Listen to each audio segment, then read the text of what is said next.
I would imagine that most people would consider the internet as the most important technological advancement of the last generation, maybe of the last century. And I think we all know that the internet was invented so that people could share pictures of cute animals. That was the main reason for the creation of the internet, and that seems to be often what is filling the internet. And not only cute animals, but there are subsets of that. And one subset of the kind of pictures that get shared is cute animals who are natural enemies who now seem to be friends. Animals that are natural enemies that now seem to be friends. For example, pictures of dogs and cats, more dogs and cats, cats and mice, cats and birds, dogs and squirrels, others that are maybe less obvious, a dog and a cheetah, lions and tigers and bears, oh my. And the reason people are moved by these pictures is because, you've got these animals that are supposed to be enemies, that the dog is supposed to be chasing the cat, and the cat's supposed to be eating the mouse or the bird, and the dog's supposed to be chasing the squirrel, and I don't know what's going on with the dog and the cheetah, but you think, these are natural enemies. They're supposed to fight, and they're supposed to eat each other. And yet here they are, seemingly, they've somehow become friends, and they're cuddling up, and we kind of go, wow, this is somehow, couldn't the world be more like this? Now, we have something kind of similar today because we have a story of natural adversaries, natural enemies who have moved beyond hatred, moved beyond stereotype, moved beyond prejudice into a place of grace and respect. And so let's think about this story. This story takes place in Capernaum, which is another town in Galilee. Capernaum is not that far from Nazareth, where Jesus grew up. And by the time we get to this story, Jesus is becoming known as a miracle worker. Last week we talked about his first miracle there in Cana, when he turned the water into wine, but he kept it kind of quiet. Only his disciples and his mom really knew what was going on there. He didn't want to disrupt the wedding. He didn't want really people to know that he had these powers to do these things. And so, but by the time we get to this story, he's healed people. He's done miraculous things. He's getting a reputation as a miracle worker, as a healer. And so he comes into this town of Capernaum, and he's met, as he comes into town, by a delegation of the elders of the town, the Jewish elders of the community. And these community leaders, these Jewish elders, say, we have been asked to come to you by the Roman centurion who is stationed here. And this Roman centurion has a slave, has a servant who is deathly ill, who is near death, and we would like for you to heal this servant. Now, there's multiple things that are kind of surprising about this particular situation, that are unusual, that are different from a lot of the other situations that Jesus walks into. One, it's mildly surprising that he's met with such warmth by the community leaders, by the elders of the town. Because often that doesn't happen. Often the elders and the community leaders are his harshest critics. He's usually received well by the common people, but often the elders and the leaders see him as a rebel, as disruptive, as too critical of the establishment. And so most of the elders are not fans of Jesus. There's a handful like Nicodemus, but even Nicodemus comes to him in the middle of the night, so he's not seen. It's unusual to have the elders be so warm to Jesus. But okay, they've come to him with a request. And the request is that the local Roman soldier in charge, the local centurion, has a slave who is deathly ill, and this centurion is worried about him and has asked for Jesus to heal him. He's heard about Jesus' miracles. He's heard about Jesus as a healer. And now the elders of the town, the Jewish elders, are going to Jesus on behalf of the Roman soldier. Now, again, this is not the normal course of things. Because normally, a Jewish elder wouldn't give a drink of water to a Roman soldier if the Roman soldier was dying of thirst. Because these people are natural enemies. Remember, the Romans are the conquerors. They're the invaders. They're the enemy. They're the occupiers. They have come and conquered the nation of Israel and Judea. They have stationed their soldiers in their towns. They have forced the people to pay taxes to the Roman emperor. They have armed men in every Jewish community. These are natural enemies. But in this case, in Capernaum, this Roman centurion is beloved by the Jews of Capernaum. And this seems like an odd situation. Now, a centurion, who was a centurion? You've heard of that. The centurions were the backbone of the Roman legion. The centurions were the career soldiers. And as the name tells us, a centurion was over 100 men, like century means 100. A centurion was over 100 men. And these men, the centurions, are always portrayed historically as tough, career military men, men who were in the army until they retired. And of course, centurions were stationed all over the Roman Empire. And most Roman soldiers would rather be stationed anywhere except Palestine, anywhere other than among the Jews or the Samaritans. Because as much as the Jews hated the Romans hated them right back. The Jews hated the Romans, and the Romans hated the Jews. It's easy to know why the Jews hated the Romans. They were their conquerors. They were their invaders. They were forcing them to pay money to their emperor. It's easy to see why the Jews hated the Romans, but the Romans hated the Jews. They saw the Jews as being rebellious and stubborn and superstitious and troublemakers and rabble-rousers, and they would say, send me anywhere except among those Jews. And so it's a mutual hatred, but not here. Here we find this Roman centurion. Luke says, he loved their nation and built their synagogue.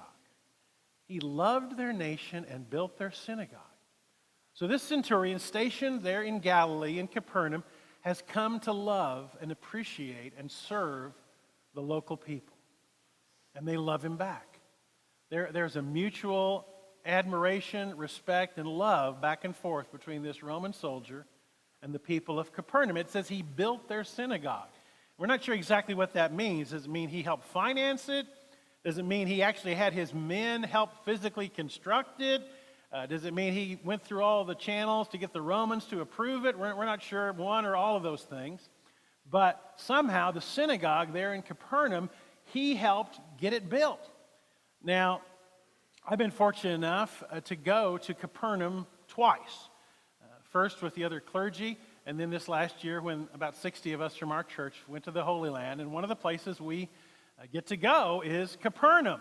And for me, both times has been one of the highlights of the trip, because the ruins of the synagogue are still there. Now, what they'll tell you is the synagogue that was built in the time of Jesus eventually was destroyed, and they built another synagogue on the ruins of the first synagogue. And those ruins right there are the ruins of the one that was built on top of the first one. But it's still there, and you can go walk around and stand on it. And for me, this is a holy moment, because when you stand there in the synagogue of Capernaum, you are standing where Jesus stood. We know multiple times Jesus taught in this synagogue. Multiple times Jesus did miracles in this synagogue. And this is the spot. Some places in the Holy Land, we go, well, we think this is the spot where this happened, or we think this is where this happened. Here we know. This is where the synagogue of Capernaum was located. This is where Jesus taught. And so to stand there is a pretty amazing thing. But somehow that first synagogue built there in the first century, this soldier was instrumental in getting it built. And he is beloved by the local population. Now, there's another unique thing about this soldier. He cared deeply about his servant, about his slave. He treated him like a member of the family, which is an unusual way for a Roman to act, because we have documents from the first century Roman Empire, including instructions about how to treat a slave. And they are not good, because for the Romans, a slave was defined as a living tool. And the instruction said, if your living tool, if your slave becomes sick or injured or elderly, throw him out. Throw him to the curb. Throw him out like you would a broken vacuum cleaner or a broken toaster. Toss him in the trash. That was the way they treated a slave who couldn't work anymore. He was a broken tool that you simply threw out. That was the way slaves were normally treated in the Roman Empire. But not this one. This Roman soldier cares so deeply for this servant that he goes to all kinds of trouble to ask Jesus to heal him.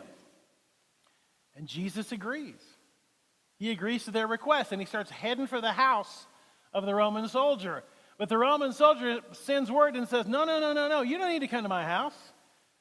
You don't need to do that, because the Roman soldier knew that in Jewish law, to enter the home of a Gentile made you unclean. And I'm not talking about hygiene here. When they use the word unclean, it means ceremonially unclean. If a righteous Jew entered the house of a Gentile, a non-Jew, they became ceremonially impure, which means they couldn't participate in any religious activity for a certain period of time. They were considered unclean. And the soldier knew that. He wasn't asking Jesus to become unclean. He wasn't asking Jesus to go into his house, even though Jesus was perfectly willing. He says, you don't need to go into my house. You just need to say the word. You just need to say the word and order him well. Order the illness to leave him, because you have authority. I know, I've heard the stories. You have authority over illness. I understand authority. I'm under authority from Rome. I'm over men. I have authority over my men. I understand authority. He says this. The soldier says this in Luke 7:8. For I myself am a man under authority, with soldiers under me. I tell this one, go, and he goes. And that one, come, and he comes. I say to my servant, do this, and he does it. He is a career military man. He's like, when I get an order from Rome, I do it. And they don't need to come check up on me to see if I've done it. They know I'll do it. And when I go tell one of my men, go clean the barracks, I don't have to go supervise. I don't have to watch him to make sure he does it. If I give the order, it will get done. If I tell my men to do it, they will do it. And I don't have to go and make sure it got done or watch them do it. If I say do it, I know that it gets done. And I know you have authority as well. You have authority, Rabbi, over illness. If you say the word, my servant will be healed. You don't have to come to my house. Just give the order. And it says Jesus was amazed. And it takes a lot to amaze Jesus. You know, and what's interesting is there's other times in the Bible where it says Jesus is amazed, but usually not in a good way. Usually when Jesus is amazed, he's amazed at the hardness of heart of the religious leaders. Or he's amazed at their hypocrisy. Or he's amazed at their unwillingness to follow God or to listen to the prophets. He's amazed that they are not more tender-hearted. Often when it says Jesus is amazed, it's not a good thing. But here, he's amazed in a good way. He's amazed by the faith of this Gentile soldier. And his amazement is well placed. And sure enough, he gives the word. And sure enough, when the soldier gets home, his servant is completely healed.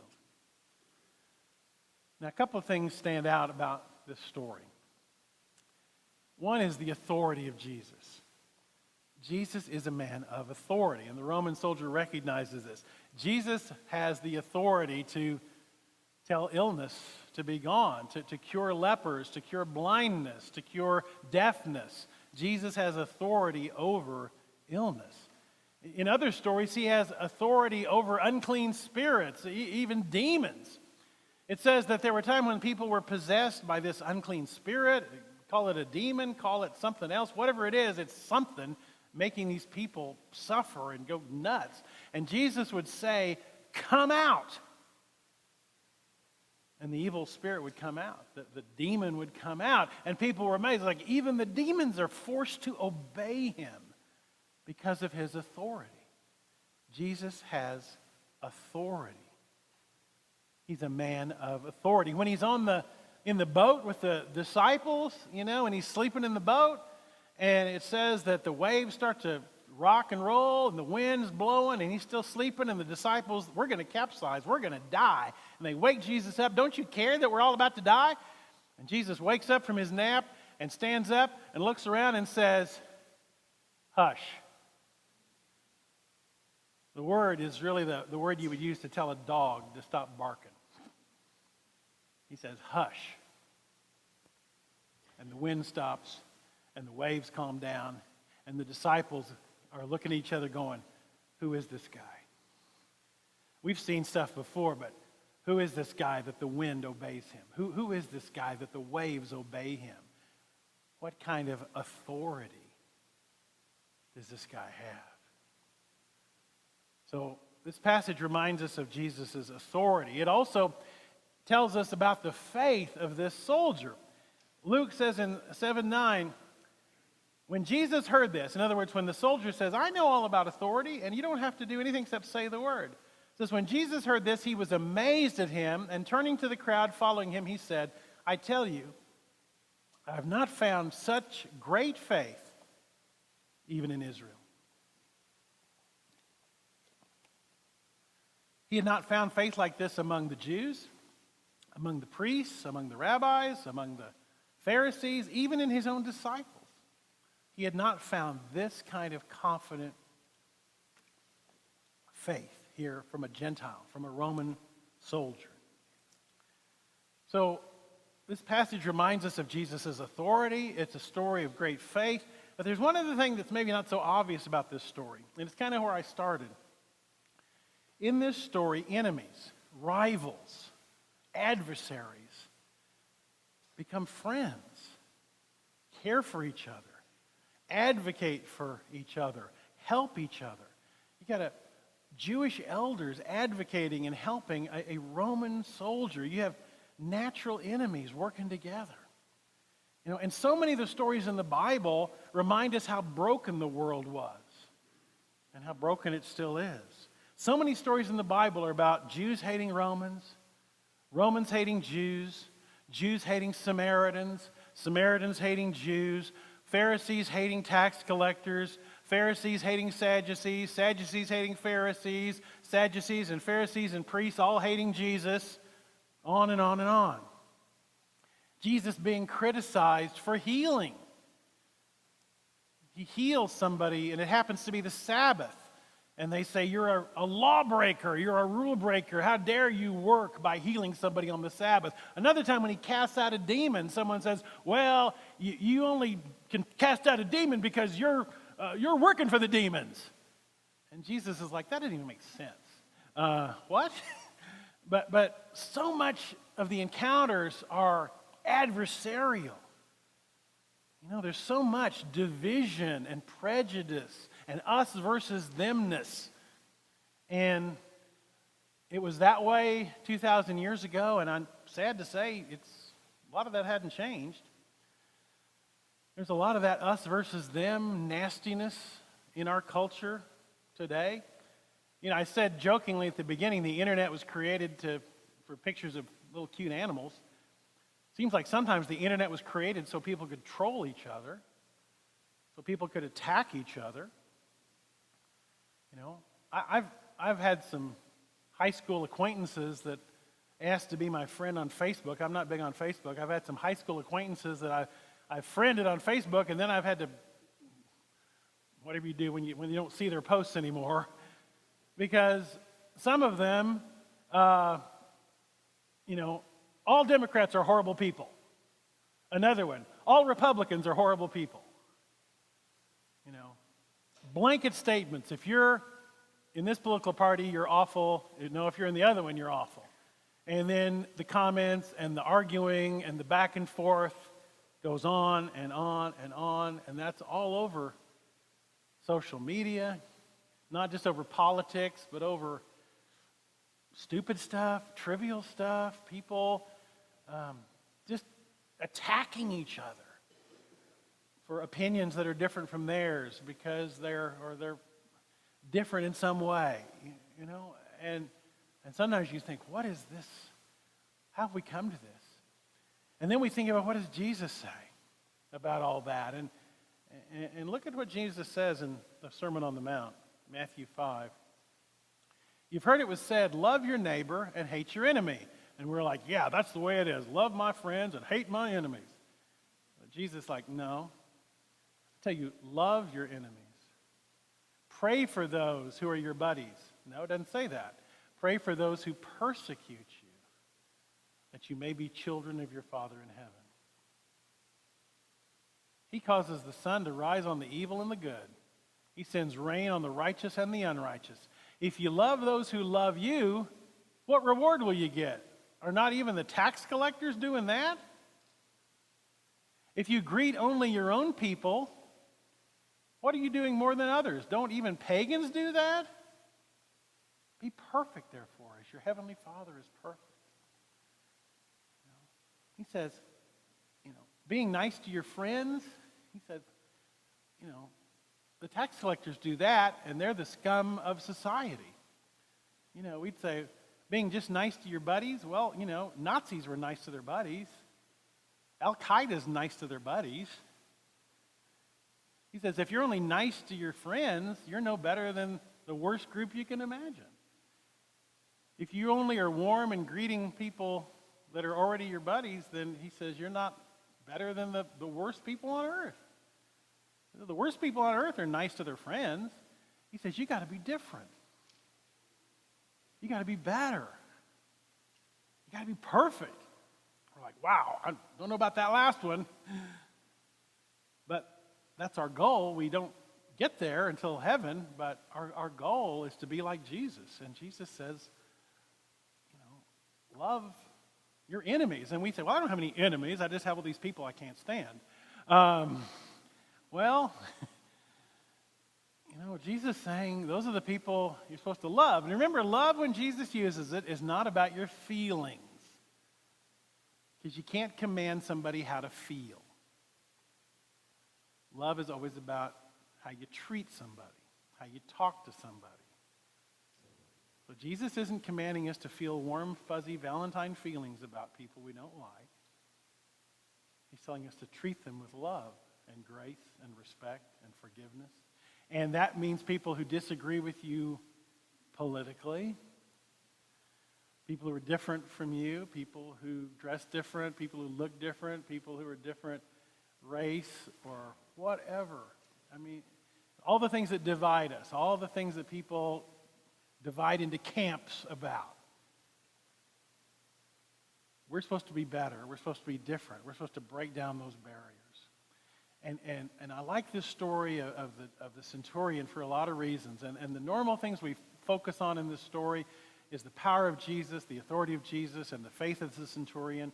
And those are indeed things to latch onto. But maybe latch on to the amazing way that you have enemies working together here to heal a sick slave. And say, it's possible. It's possible to cross those lines. It's possible to love your enemy. And somehow this soldier, even though he was the enemy, became beloved in this community. And they no longer saw the uniform. They saw the man. And he no longer saw Jews. He saw my neighbors. And somehow they were able to look past the trappings and the governments and the politics and everything else and see people. And that's what Jesus is amazed by. He's amazed that there's faith and there's also grace. And there's also a kind of community that is inspiring and that can still inspire us today. Let's pray.